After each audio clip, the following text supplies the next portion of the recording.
Margaret lived in a grand mansion in the Boston suburbs, surrounded by the luxury her business success had brought. At 50, she took pride in her journey and the family she had built. Paul, her same-aged husband, was a charming and handsome man, and Lisa, their 20-year-old adopted daughter, was seen by all as the perfect heiress to the Donovan fortune. On a sunny afternoon in April 2024, Margaret was driving back home after an important meeting in the city. She was distracted, thinking about her company's expansion plans when suddenly, an out-of-control truck crossed her path. The impact was devastating. Margaret's car flipped several times before coming to a stop in a ditch. Paramedics arrived quickly and took her unconscious to the hospital. Paul, visibly shaken, was beside Lisa in the hospital waiting room. He held the young girl's hand, trying to comfort her. "She'll be okay, I'm sure of it," Paul said, trying to hide his own distress. "But what if she doesn't wake up?" Lisa asked, tears in her eyes. Doctors entered the room, their expressions serious. "Your wife is in a coma," explained Dr. Thompson. "We're doing everything we can, but we don't know when or if she'll wake up." That afternoon, friends and relatives began arriving at the hospital to offer support. In front of everyone, Paul seemed even more worried, forcing himself to show an expression of despair. "I don't know what I'll do if she doesn't wake up," Paul told a family friend, squeezing his eyes to hold back tears. "Margaret means everything to us." Lisa, by his side, watched her father with a mix of concern and confusion, unaware of the slight exaggeration in his performance. Weeks passed, and the Donovan mansion became quiet and gloomy. Paul and Lisa tried to maintain their routine, but Margaret's absence was palpable. Lisa, especially, seemed more distant and introspective. On a cold, gray morning, Paul sat in Margaret's office, surrounded by piles of documents and company bills. He ran his fingers over the papers, a worried expression on his face. The door opened slowly, and Lisa entered, looking hesitant. "Dad, how are you holding up?" Lisa asked, her voice low and uncertain. Paul sighed, leaning back in his chair. "I'm trying to keep everything in order, but it's hard without her here. Margaret has always been the strength of this family." Lisa approached and placed her hand on Paul's shoulder. "We'll get through this. She'll come back to us." Paul nodded, but his distant look indicated doubts. They sat in silence for a moment, lost in thought. The ticking of the clock on the wall seemed to echo through the empty room, accentuating the sensation of endless waiting. In the afternoon, Paul and Lisa returned to the hospital to visit Margaret.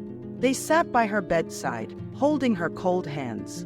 Paul watched the monitors beside the bed, the numbers and lines moving steadily, but showing no signs of improvement. "She looks so fragile," Lisa whispered, tears streaming down her face. Paul squeezed her hand. "We need to be strong for her, Lisa. We can't lose hope." As they sat there, Margaret, though unconscious, seemed to sense their presence. Deep in her mind, she struggled to emerge from the shadows of the coma, propelled by the love and determination of her family. But something held her back, a sense of imminent danger that she couldn't ignore. That night, Paul stayed in the office, reviewing more documents and company bills. There was a photo of Margaret on the desk, but he ignored it, focusing on finances and business decisions that needed to be made. Days turned into weeks, and the routine of hospital visits continued. Paul and Lisa took turns, trying to maintain a semblance of normalcy in their lives. The mansion staff did their best to support the family, but everyone felt Margaret's absence as a constant weight. One night, after a visit to the hospital, Paul stopped in the mansion garden, looking up at the stars. The air was cold and crisp, and he took a deep breath, as if seeking strength. In the distance, one of the staff members approached. "Margaret, wherever you are," he whispered to the night sky, his voice filled with emotion. "Please, come back to us. We need you." The staff member nodded, moved by Paul's apparent devotion, and discreetly withdrew. Paul then turned quickly and went back inside, his worried expression fading as he closed the door. Every day, hope fluctuated between faith and despair, but Paul refused to give up. He knew Margaret was a fighter, and somehow she would find her way back to them. Margaret slowly began to emerge from the coma. The voices and sounds around her became clearer, and she managed to open her eyes, albeit partially. Paul and Lisa were by her side, but they didn't notice the subtle movement of her eyelids. Feeling still weak and vulnerable, Margaret decided to remain still, pretending to be unconscious. "We need to talk about the will," Paul said to Lisa, his voice low but firm. Lisa looked at her father, surprised. "Now, do you think it's appropriate?" "We can't wait," Paul insisted. "If something worse happens, we need to make sure everything is in order." Margaret heard these words with a heavy heart. They were discussing dividing her fortune while she was still struggling to recover. "But what if she wakes up?" Lisa asked, her voice trembling slightly. "What are we going to do?" "We'll deal with it if it happens," Paul replied curtly. "The important thing is that we're prepared." Margaret continued to pretend, absorbing every word. She knew something was terribly wrong, but she didn't have the strength to confront them at that moment. She needed time to understand the extent of what was happening. Paul and Lisa left the room, leaving Margaret alone with her thoughts. She wanted to scream, to confront them, but she knew she needed to be strategic. She decided that for now, she would maintain her apparent coma state, waiting for the right moment to act. Days passed, and Margaret overheard more conversations between Paul and Lisa. Each visit brought more fragments of a plan that seemed increasingly dark. "I've talked to the lawyer," Paul said on one of these visits. "He's preparing the documents." Lisa seemed nervous. "Do you think it's safe to do this now?" Paul impatiently replied, "We don't have a choice. We need to do this before she wakes up." Margaret, hearing these words, felt a chill down her spine. They were preparing to take everything from her, and she needed to act fast. She decided she needed external help, someone she could trust. One morning, a nurse entered the room to perform routine procedures. Margaret, with great effort, managed to fully open her eyes. "Can you help me?" Margaret whispered, her voice weak. The nurse, surprised, looked around before approaching. "You're awake. Wait, I'll call the doctor." "No, please," Margaret pleaded, holding the nurse's hand. "I need your help. Don't tell anyone that I'm conscious, especially my husband." The nurse, confused, nodded slowly. "But why? What's going on?" "I've heard things," Margaret said, trying to control her breathing. "Terrible things. I need help to uncover the truth and protect myself." Seeing the desperation in Margaret's eyes, the nurse agreed to keep the secret. "I'll help you, but you need to rest and regain your strength." In the days that followed, the nurse helped Margaret stay informed and gain strength. They conspired in secret, trying to find out more about what Paul and Lisa were planning. On one of these occasions, the nurse brought alarming news. "I heard your husband on the phone," she said, her voice low and tense. "He was talking about transferring properties and money to offshore accounts." Margaret felt a knot in her stomach. "We need to act fast," she said, determined. "I'll pretend to be in a coma until we have enough evidence to stop them." The nurse agreed, admiring Margaret's courage. They continued to gather information, preparing for the inevitable confrontation. Margaret, now conscious and strengthened, watched Paul and Lisa's visits carefully. They never suspected that she could be hearing every word, every plan they discussed in hushed tones by her bedside. In one of these visits, Margaret heard something that made her even more determined to uncover the truth. "We need to speed up the process," Paul said, looking at Lisa with a serious expression. "We don't know how much time we have before she wakes up." "But how are we going to do that without raising suspicion?" Lisa asked, visibly worried. "Leave that to me," Paul replied confidently. "I have a plan." Margaret knew she needed to act quickly. With the help of the nurse, she began to investigate discreetly. They placed a small camera in the room, hidden among the medical equipment, to record conversations between Paul and Lisa. One afternoon, while Paul was at work and Lisa was at university, the nurse brought an envelope to Margaret. "I found this among your husband's belongings," she said, handing over the envelope. "It seems important." Margaret opened the envelope with trembling hands. Inside were a series of financial documents, revealing suspicious transactions and transfers of large sums of money to offshore accounts. It was the evidence she needed. This is enough to prove they're up to something, Margaret said, her voice full of determination. But we need more. In the days that followed, Margaret and the nurse continued to gather information. One night, while pretending to be asleep, Margaret overheard a revealing conversation between Paul and an unknown woman. "Linda, we need to be quick," Paul said, nervously. "If she wakes up, we're done for." "I know," Linda replied, her voice full of urgency. "But we can't afford any mistakes now." Margaret was shocked to hear Linda's name, the former family maid. What could she be doing involved in this? The nurse, upon hearing the name, was also surprised. "Was Linda very close to your family?" the nurse asked. "She worked with us for many years," Margaret explained. "But I never thought she could be involved in this." With the new information, Margaret realized that the accident was not just an accident. It was part of a carefully orchestrated plan by Paul, Lisa, and Linda to get rid of her and take her fortune. The revelation made her even more determined to expose the three of them. One morning, Margaret overheard Paul and Lisa discussing again, this time about more drastic measures. "If she doesn't wake up soon, we'll need a plan B," Paul said, his voice low but determined. "You mean?" Lisa began, but Paul interrupted her. "Yes, we don't have another choice," he replied coldly. "We need to ensure she never wakes up." Feeling the imminent danger, Margaret decided it was time to act. She urgently called for the nurse. "I need to talk to you," Margaret said, her voice low but intense. "It's an emergency." The nurse approached quickly. "What's wrong?" "I overheard Paul and Lisa. They're planning to kill me," Margaret whispered, gripping the nurse's hand. "We need to act now." The nurse, visibly alarmed, took a deep breath and said, "Margaret, if you're already strong enough to stay awake, we need to call Paul and Lisa and show them that you're conscious. It's the best way to gain time and protect yourself." Margaret nodded, agreeing. "You're right. Call them. I'm ready." The nurse quickly left the room and went to find Paul and Lisa, informing them that Margaret was awake and needed to see them.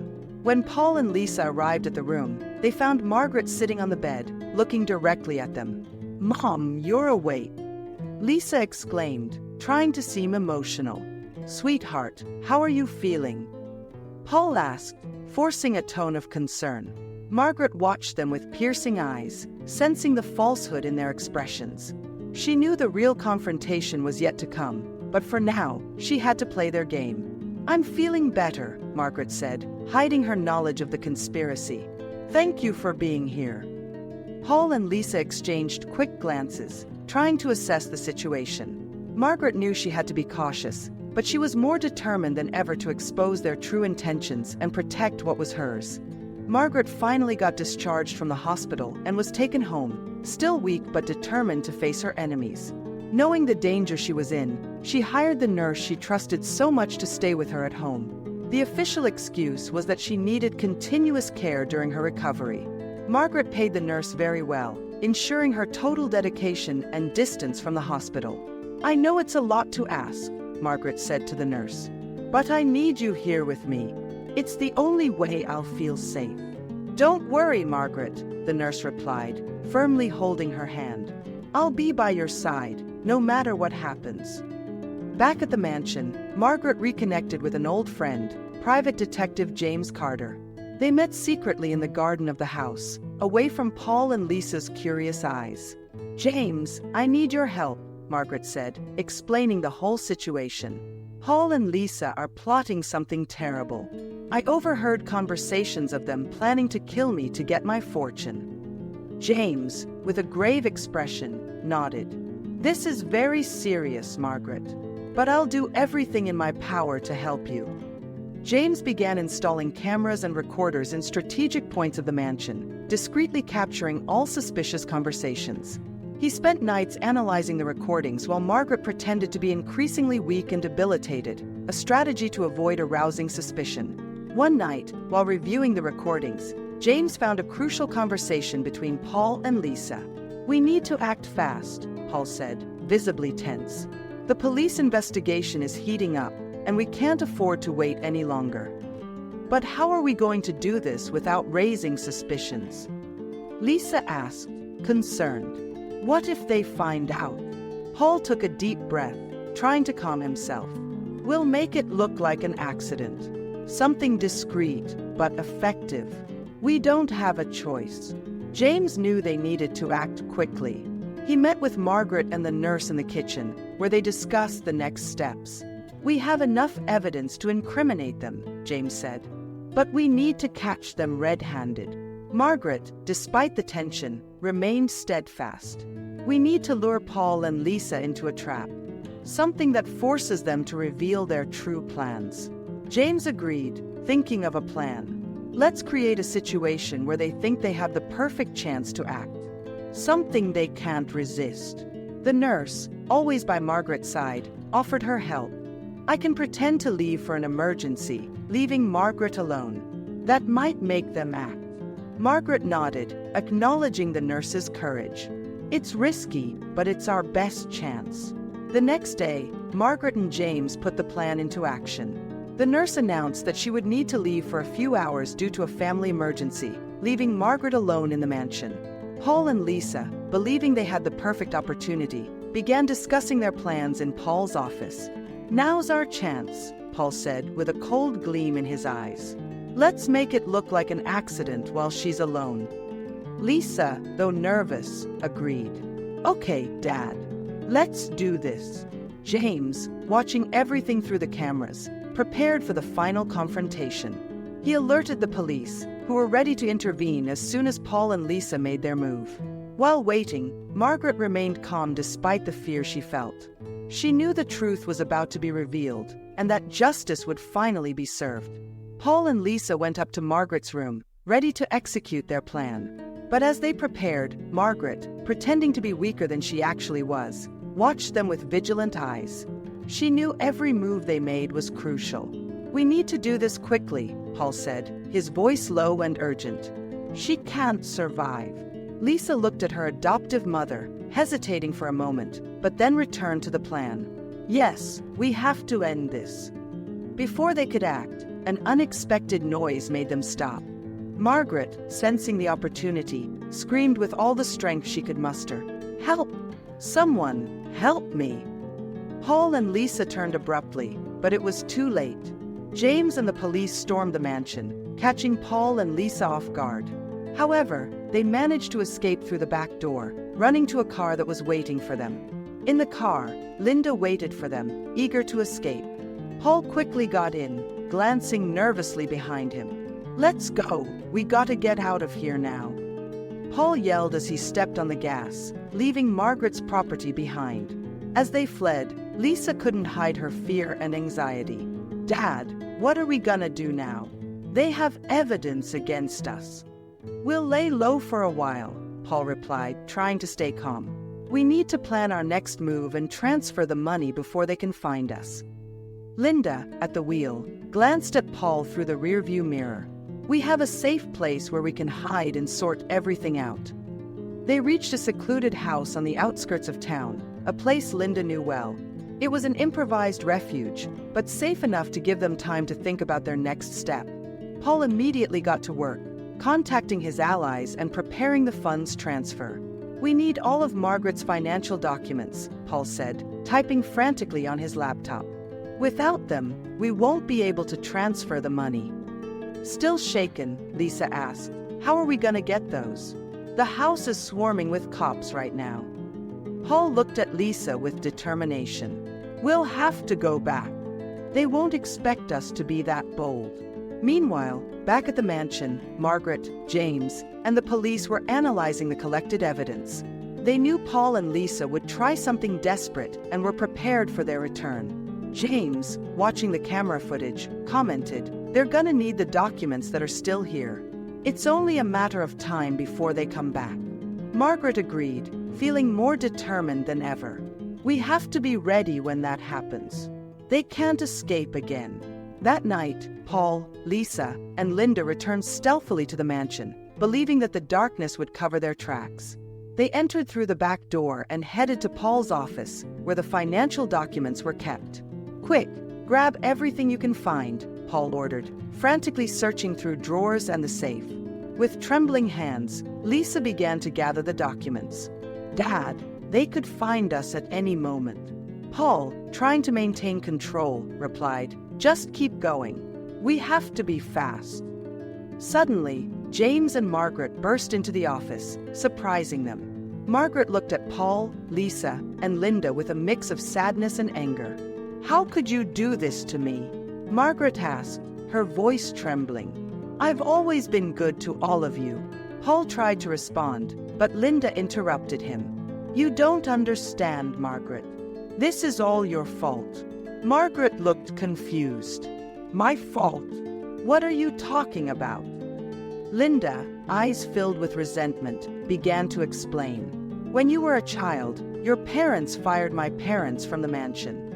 They were desperate and got involved with organized crime to make money to take care of me. They ended up dead because of it." Margaret recoiled, shocked. "Linda, I had no idea." "You never cared to know," Linda continued, her voice full of hatred. "I grew up vowing revenge against your family.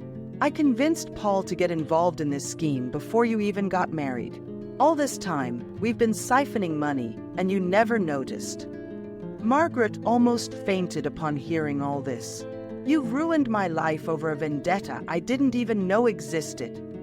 "You deserve to pay," Linda replied coldly. "For my parents, for everything I lost."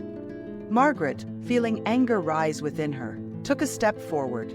"That doesn't justify what you've done. You've ruined my life, my trust, all because of a mistake from the past that wasn't even my fault." Paul, trying to hide his nervousness, finally intervened. "Margaret, I know this sounds terrible, but we had our reasons. And you never suspected anything because you blindly trusted us." "I trusted because I thought we were family," Margaret said, her voice choked with emotion. "Did you ever truly love me, Paul? Was this all a sham from the start?" Paul hesitated before answering, only increasing Margaret's pain. "Maybe it was a sham at first, but over time, I really did care about you." "Caring? Is that what caring looks like?" Margaret yelled, pointing to the documents in Lisa's hands. "You were ready to kill me." Lisa, visibly shaken, started to cry. "Mom, I never wanted this. I just wanted things to be different. But I got dragged into this, and now I don't know how to get out." Margaret looked at the young woman, realizing the complexity of the situation. "Lisa, you still have a choice. You can stop this now." Linda, furious, approached Lisa. "Don't listen to her, Lisa. Don't let yourself be fooled. We're in this together until the end." Margaret, addressing Linda, said firmly, "You've caused enough pain, Linda. This needs to end here." Paul, trying to keep the situation under control, raised his hands in surrender. "Let's all calm down. We can resolve this in a civilized manner." Margaret, however, knew that civility was no longer an option. "No, Paul. This has gone beyond all limits. I will fight for my life and for justice." The atmosphere in the office was tense, every second feeling like an eternity. Margaret knew the police were about to storm in, but she wanted to confront her betrayers one last time, looking into the eyes of those who had tried to destroy her life. "You will get what you deserve," Margaret declared, her voice firm and resolute. "The truth always prevails, and you will pay for everything." As the confrontation continued, the sound of sirens in the distance grew closer. The police were coming, and Margaret knew the battle was about to end once and for all. Suddenly, the police stormed into the office, interrupting the tense confrontation between Margaret, Paul, Lisa, and Linda. The officers rushed in, guns drawn, surrounding the three conspirators. In a quick and desperate move, Linda grabbed a knife and seized Margaret, holding the blade against her neck. "Everyone, drop your weapons now or I'll end her." Linda shouted, her voice filled with desperation and hatred. The police, taken aback by the situation, hesitated for a moment. James, trying to keep calm, gestured for everyone to lower their weapons. "Lower your weapons," he ordered, his voice firm. "We don't want anyone getting hurt." Paul and Lisa watched the scene, paralyzed by fear. Linda began to back away, dragging Margaret along with her. Margaret, with the knife pressed against her neck, pleaded, "Linda, please, there's no need for this. We can work this out another way." "You don't understand, Margaret," Linda growled, her eyes full of fury. "This ends here and now." As Linda moved towards the door, keeping Margaret as a hostage, no one noticed the silent arrival of the nurse, who had just entered the house. Seeing the critical situation, the nurse quickly grabbed a heavy ceramic jar from a nearby table. Linda continued to back away, holding the knife dangerously close to Margaret's neck. "Nobody stops me," Linda said threateningly. "I'm getting out of here, and no one's gonna stop me." Margaret, tears in her eyes, tried once more to appeal to Linda. "Please, Linda, you don't have to do this. Think about what you're doing." But before Linda could respond, the nurse silently approached from behind. When Linda passed by her, unaware, the nurse acted swiftly, hitting Linda on the head with the jar. Linda let out a cry of pain and fell to the ground, the knife sliding away. The police quickly advanced, immobilizing her before she could recover. "Hold her down," James ordered, as the officers handcuffed Linda. Margaret, freed from Linda's grip, fell to her knees, breathing heavily. The nurse rushed to help her, embracing her tightly. "Are you okay, Margaret?" the nurse asked, her voice filled with concern. I'm okay, thanks to you," Margaret replied, still trembling. "Thank you." As Paul and Lisa were handcuffed, Lisa began to cry desperately. "Mom, please forgive me. I never wanted this to happen. I was manipulated. Please, help me." Margaret felt a pang in her heart. Despite everything, she knew Lisa was young and had been dragged into this scheme by the influence of Paul and Linda. But even so, Margaret couldn't intervene. "I'm so sorry, Lisa," Margaret said, her voice filled with pain. "But you need to face the consequences of your actions." Lisa continued to plead for forgiveness,